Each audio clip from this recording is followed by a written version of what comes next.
I have given the floor to Mp.Oluoch. Let him finish and I see if I can call the mover. Mp.Oluoch, you have the floor. Thank you, Honorable Speaker, and I want to thank the Budget Committee for coming up with this Budget Policy Statement report. And allow me first to comment on and agree with the Chair of Budget on the question of timelines. As we were engaging with our respective committees, I do agree that the timelines involved in these ought to be expanded from 14 to 28 days. And one of the experiences that we had as a committee, looking at our respective departmental committees, is that the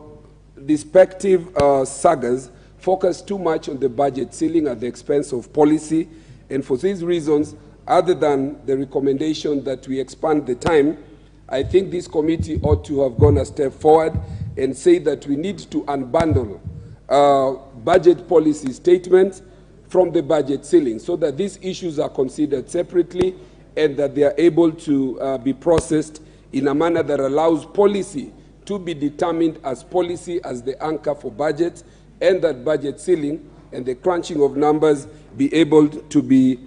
done also separately. Secondly, I want to agree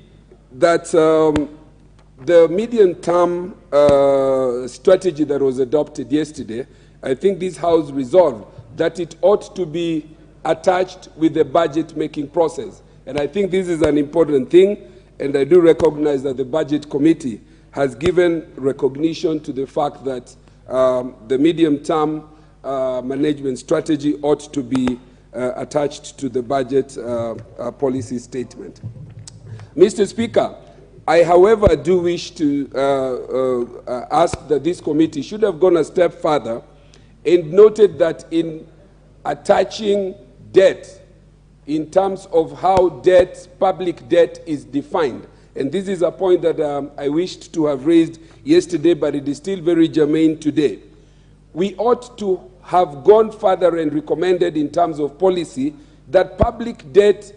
ought to be reopened in terms of its definition. The prioritization of foreign debt as a priority of one of the things that we need to offset from our budget every year at the expense of, for example, pending bills, is something that we ought to look at. Public debt, in my view, ought to be redefined in such a broad way that we are able to look as debt that is incurred